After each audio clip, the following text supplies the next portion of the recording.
warahmatullahi wabarakatuh. Saya Citra Maulia Rahman dari Universitas Islam Negeri Kiai Haji Abdurrahman Wahid, Pekalongan. Video ini membahas tentang aplikasi integritas perspektif Al-Quran pada filsafat ilmu. Sedikit kita singgung mengenai apa sih filsafat ilmu dan apa yang ada di dalamnya. Langsung saja kita bahas filsafat ilmu. Filsafat ilmu terdiri dari dua kata, yaitu filsafat dan ilmu. Filsafat itu berasal dari bahasa Yunani, yaitu filosofia yang artinya cinta. Maka filsafat adalah mempelajari tentang cinta. Sedangkan ilmu merupakan serangkaian ilmu pengetahuan yang dihasilkan melalui metode tertentu yang telah diuji kebenarannya secara umum dan telah tersusun sistematis berdasarkan kaidah-kaidah khusus. Adapun ilmu adalah hasil pemahaman manusia mengenai alam dengan tujuan untuk mengetahui siapa al-alim. Jadi, filsafat ilmu merupakan telaah kefilsafatan keinginan untuk menjawab pertanyaan mengenai hakikat ilmu.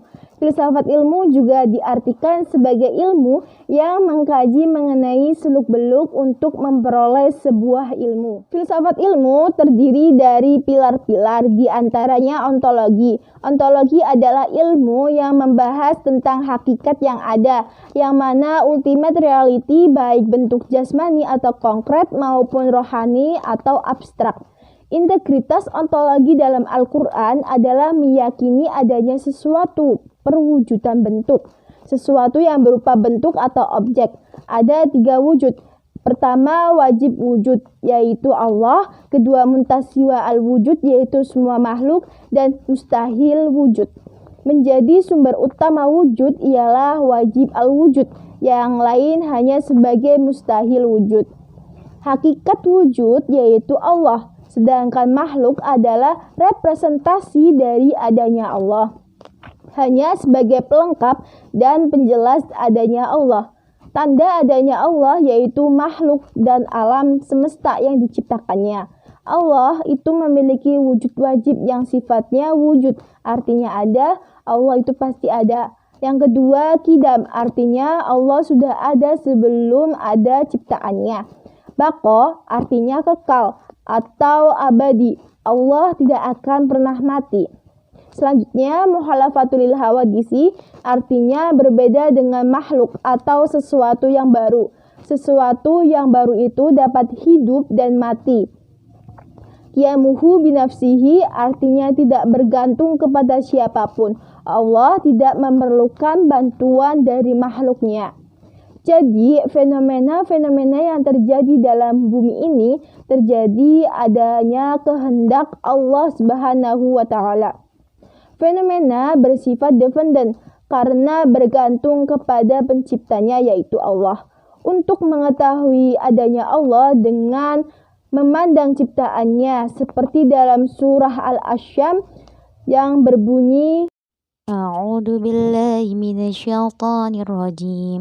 Bismillahirrahmanirrahim. Wasyamsi wadduhaha wal qamari idza talaha wan nahari idza jallaha wal laili idza yaghshaha was samaa'i wama banaha wal ardi wama tahaha. Shadaqallahul azim.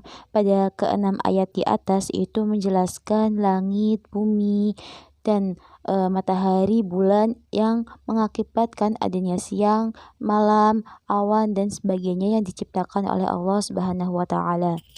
Bentuk kekuasaan Allah ada pada ciptaannya. Dengan melihat ciptaan Allah mengantarkan kepada kesadaran ilahiyah untuk beribadah, bertakwa, serta mempercayai bahwa matahari, bulan, dan ciptaan lainnya berasal dari Allah. Jadi, filsafat ilmu di sini yaitu mencari tahu di balik makna tanda atau fenomena.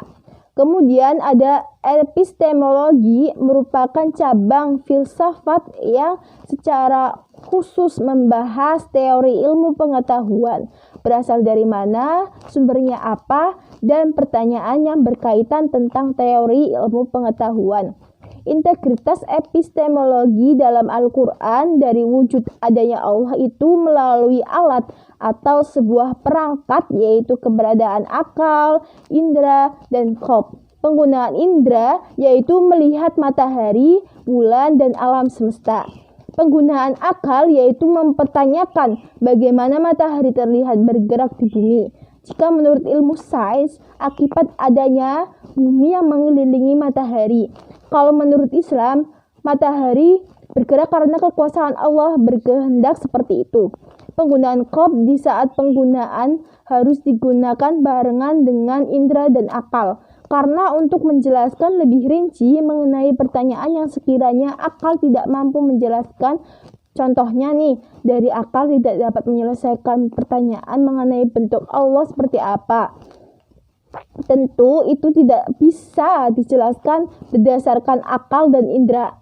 Al-Quran Surah Al-Hajj ayat 46 membahas tentang hubungan indera, akal, dan qalb untuk memahami fenomena yang terjadi di bumi ini. Selanjutnya, aksiologi adalah teori tentang nilai.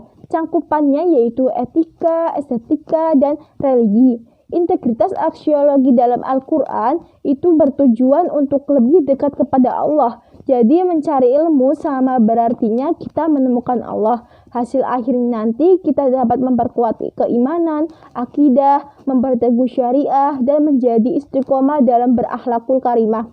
Jadi kita dalam mengamati alam semesta itu pasti dibalik tanda-tanda tersebut, tentu itu atas kehendak Allah Subhanahu wa Ta'ala untuk menciptakan alam semesta dan menciptakan bergerak, menciptakan sesuatu yang bagi kita itu mustahil.